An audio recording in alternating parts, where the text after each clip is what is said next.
এই ভিডিওতে আমরা শিখব কিভাবে ইউজার ইনপুট নিতে হবে। এখন শুরুতে আমরা জেনে নিই আসলে যে ইউজার ইনপুট কি? তো এটা জানার জন্য আমরা ১ম এ আমাদের লাস্ট ভিডিওতে যে কোডটা ছিল সেটা আবার একটু অবজার্ভ করি। আমরা লাস্ট ভিডিওতে এরকম একটা কোড করেছিলাম যেখানে আমরা ৩ টা ভেরিয়েবল ডিক্লেয়ার করে তাদের মধ্যে ৩ টা ইন্টিজার নাম্বার আমরা রেখেছিলাম এবং পরবর্তীতে তাদের সাম বের করে দেন আমরা হচ্ছে এভারেজ বের করেছিলাম। তো এই কোডটা যদি আমি আবার একটু রান করি তাহলে আমরা দেখতে পাচ্ছি যে এরকম একটা আউটপুট এসেছে যেখানে 13.33 ছিল। অর্থাৎ 40 ডিভাইডেড বাই 3 ইকুয়াল টু হচ্ছে 13.33।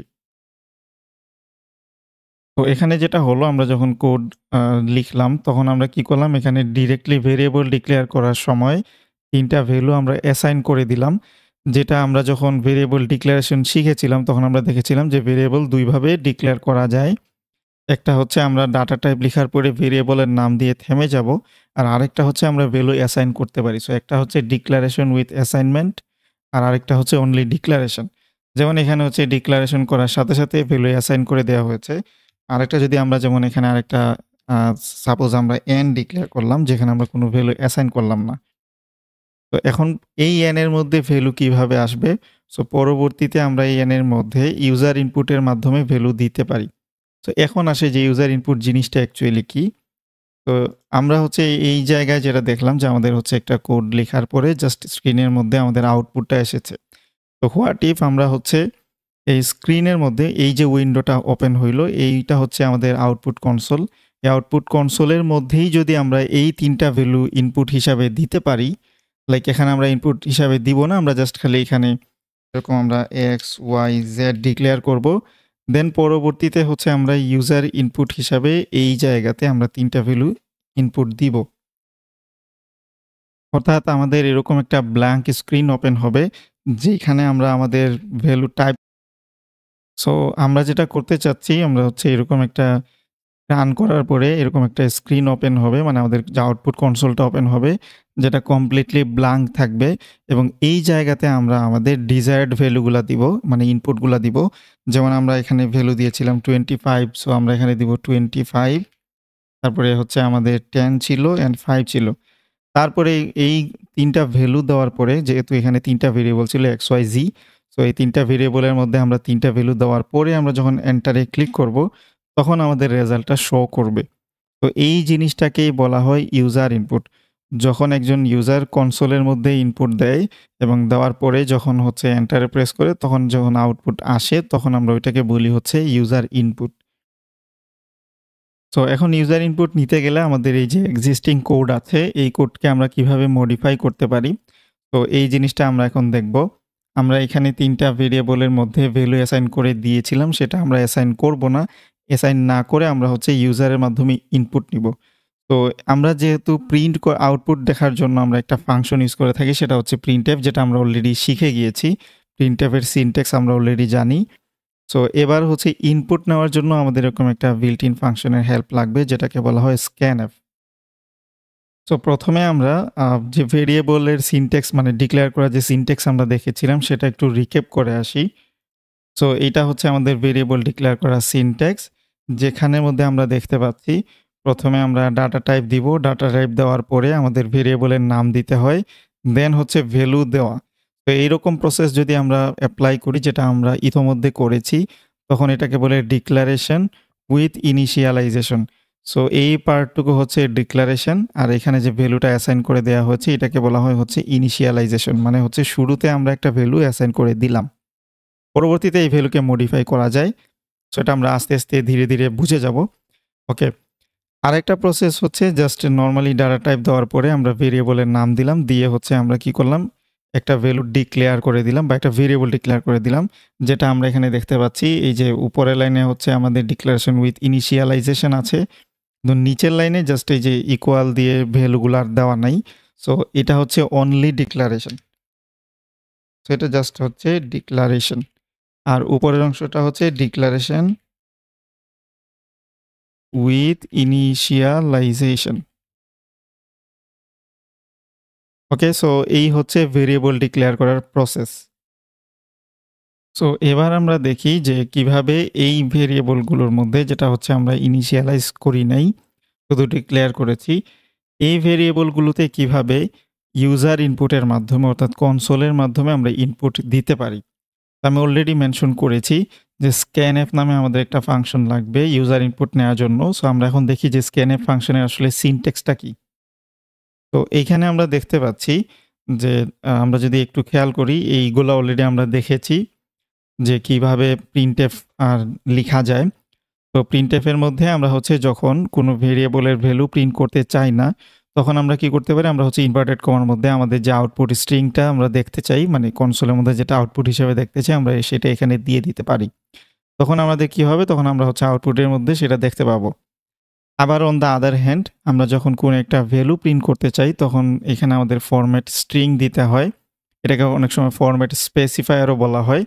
তারপরে হচ্ছে আমাদের সেই ভেরিয়েবল দিতে হবে, যেই ভেরিয়েবলের ভ্যালু আমরা এখানে দেখতে চাই। সো আমরা যদি একটা এক্সাম্পল দেখি, যেটা এই যে আমরা এখানে দেখতে পাচ্ছি, আমাদের এই যে %f হচ্ছে ফ্লোটিং পয়েন্ট নাম্বারের ফরম্যাট স্পেসিফায়ার এবং আমরা জানি অলরেডি যে 0.2 মানে বুঝাচ্ছে দশমিকের পরে 2 ঘর থাকবে। সো এইটা হচ্ছে আমাদের মেইনলি ফরম্যাট স্ট্রিং বা ফরম্যাট স্পেসিফায়ার। ফরম্যাট স্পেসিফায়ার হচ্ছে মূলত এতটুকু। আর পুরাটা বললে হচ্ছে ফরম্যাট স্ট্রিং। আর এইটা হচ্ছে আমাদের সেই ভেরিয়েবল। এই ভেরিয়েবলের জন্য এই %2f আমাদেরকে একটা আউটপুট দিবে, যেটা একটা ফ্লোটিং পয়েন্ট নাম্বার এবং দশমিকের পরে 2 ঘর থাকবে। আর এই নিউ লাইন হচ্ছে আমাদের একটা এন্টার প্রেস করার মতো, লাইক নতুন লাইনে পরের অংশটুকু আসার মতো আরকি। যেটা আমরা অলরেডি দেখেছি আমাদের হচ্ছে এর আগের ভিডিওগুলোতে আমরা বিভিন্ন সময় নিউ লাইন ইউজ করেছি এবং একটা ভিডিওতে কমপ্লিটলি নিউ লাইন কিভাবে ইউজ করতে হয় এবং নিউ লাইন ছাড়াও আদার্স স্কেপ সিকোয়েন্স কিভাবে ইউজ করতে হয় সেই জিনিসগুলো আমরা দেখেছি। তো এখন আমরা scanf এর সিনট্যাক্স দেখি। আমরা অলরেডি printf এর সিনট্যাক্স বুঝে গিয়েছি। এবার আমরা একটু scanf এর সিনট্যাক্স দেখি। তো printf হচ্ছে ফর প্রিন্টিং, মানে আউটপুট দেখার জন্য, আর scanf ফর ইনপুট। সো আমরা যখন ইনপুট নিব তখন হচ্ছে আমরা scanf ইউজ করব। সো এটা হচ্ছে ফর ইনপুট আর এই দুইটা হচ্ছে ফর আউটপুট।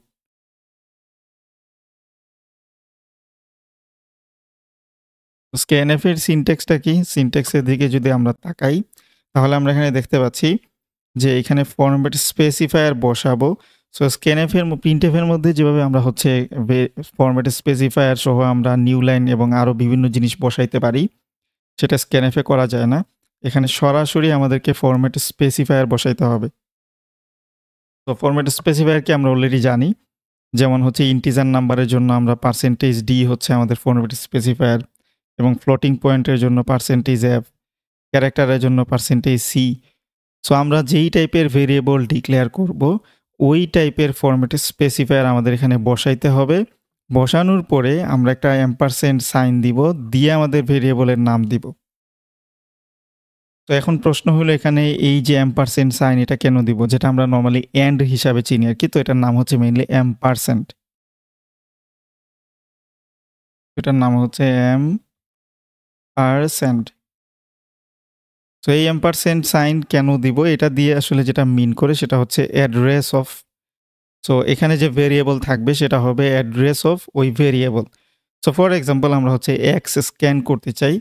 তাহলে আমরা x স্ক্যান করলে আমরা কিভাবে লিখব? আমরা হচ্ছে এভাবে লিখব যে scanf x হচ্ছে ইন্টিজার টাইপের ভেরিয়েবল। সো এটা স্ক্যান করার জন্য আমরা দিব হচ্ছে এখানে %d, যেহেতু ইন্টিজারের ফরম্যাটে স্পেসিফায়ার হচ্ছে %d।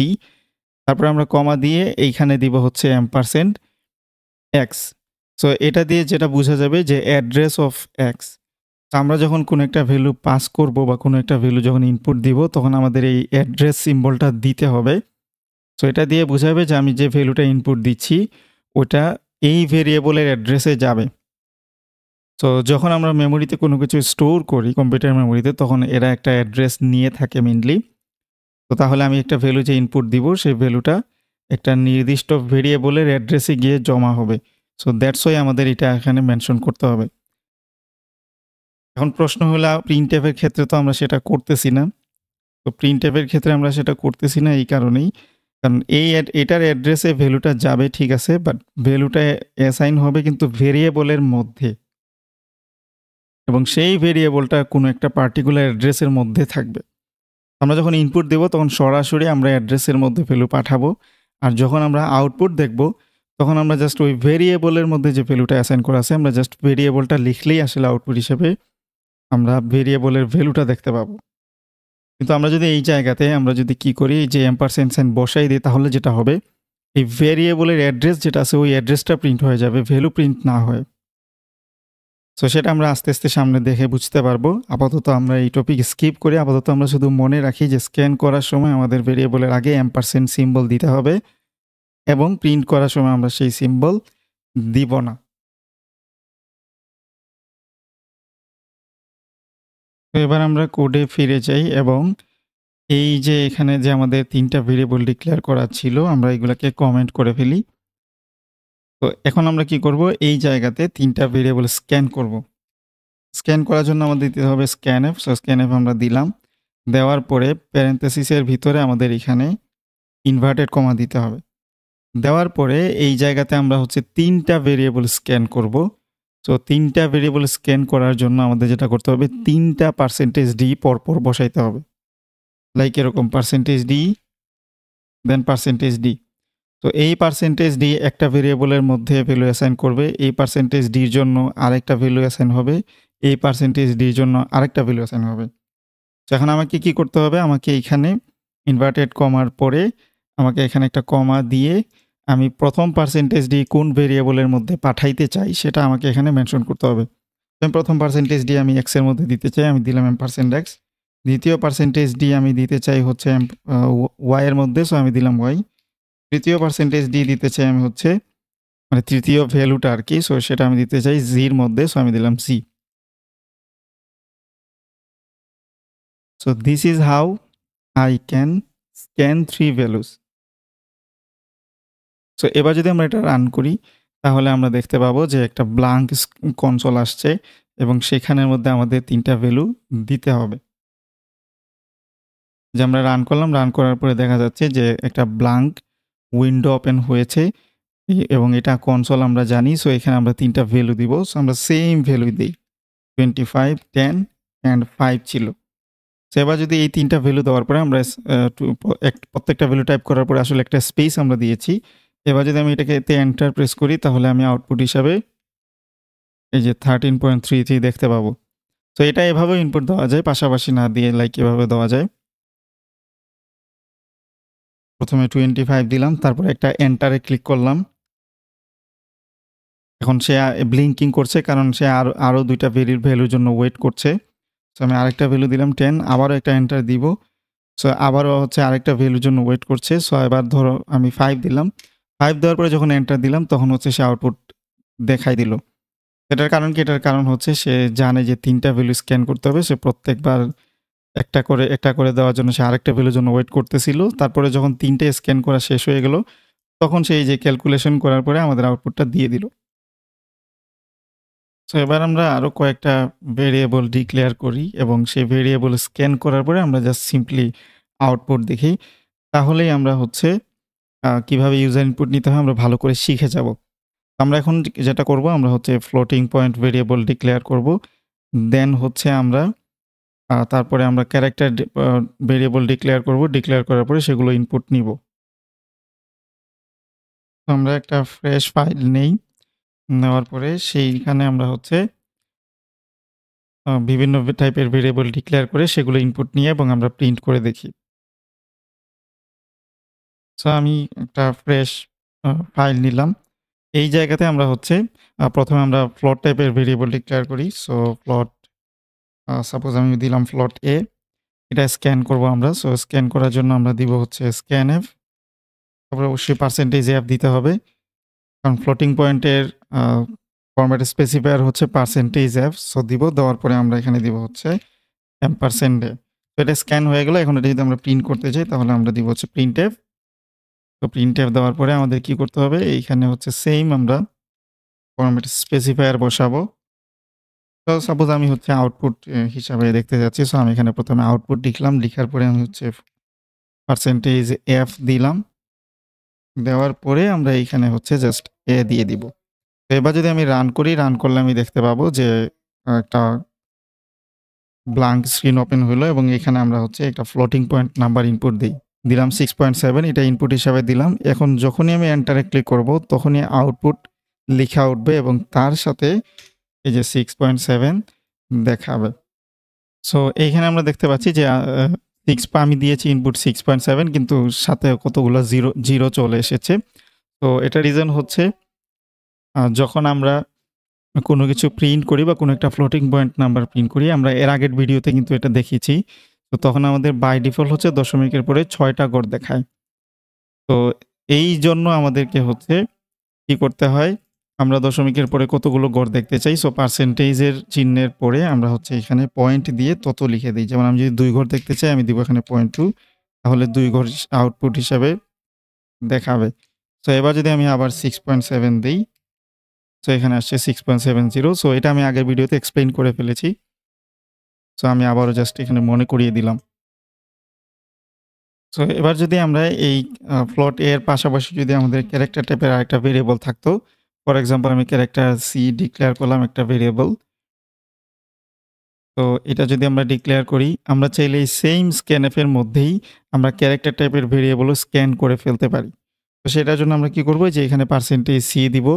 দেওয়ার পরে কারণ ক্যারেক্টারের জন্য ফরম্যাট স্পেসিফায়ার হচ্ছে %c সেটা দিলাম। দেওয়ার পরে এম্পারসেন্ড এর পরে আমরা এখানে দিব $c। এবার যদি আমরা আউটপুট হিসাবে দেখতে চাই তাহলে শুরুতে আমরা এখানে আমরা একটু এই লেখা চেঞ্জ করি। আমরা প্রথমে দিব ফ্লোট, তারপরে একটা নিউ লাইন দিব। দিয়ে আমরা চাইলে আরেকটা প্রিন্টএফ নিতে পারি। এখানে সেপারেটেড একটা প্রিন্টএফ আমরা এই যে এখানে প্রিন্টএফ নিব, নিয়ে হচ্ছে ক্যারেক্টারের জন্য আমরা এভাবে কার দেখাইতে পারি।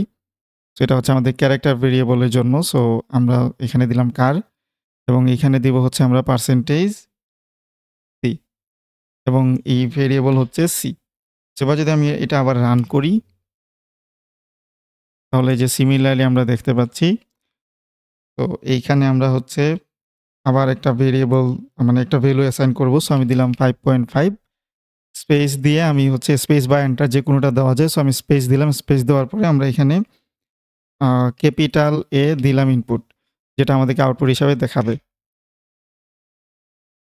রান করার পরে আমরা দেখতে পাচ্ছি যে ফ্লোটিং পয়েন্ট নাম্বার যেটা সেটা ঠিকঠাক মতোই দেখিয়েছে। কিন্তু এইখানে ক্যারেক্টারের জায়গায় আমাদের হচ্ছে এম্পটি স্পেস দেখাচ্ছে।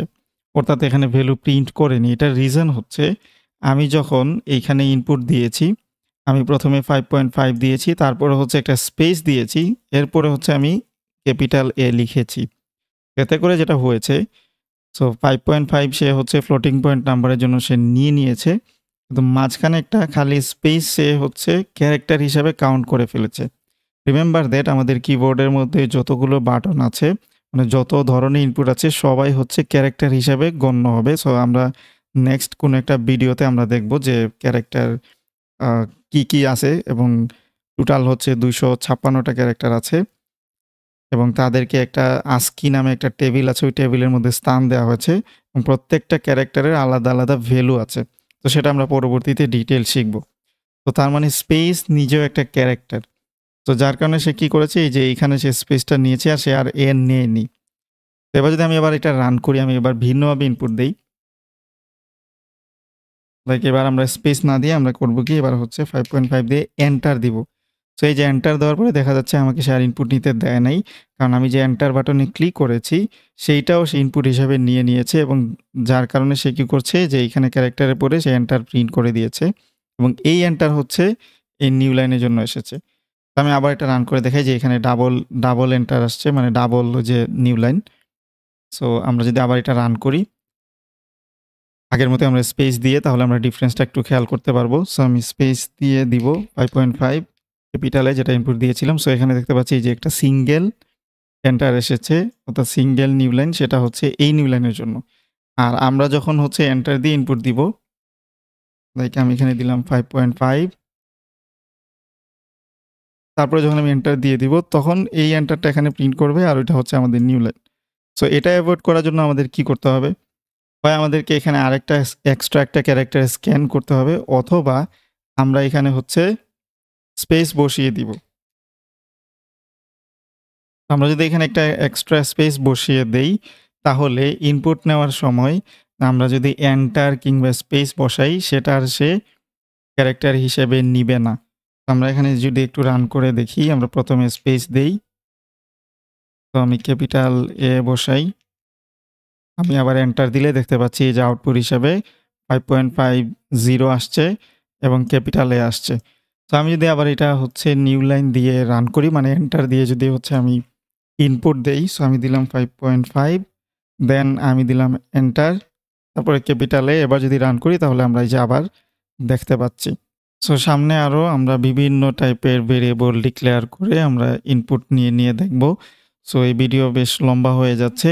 আমরা যেহেতু সামনে আরও অনেক টপিক পড়ব এবং অনেক প্রবলেম সলভ করব, তখন আমরা অবশ্যই ভিন্ন টাইপের ভেরিয়েবল ডিক্লেয়ার করে ইনপুট নিব এবং ক্যালকুলেশন করব, আউটপুট দেখব।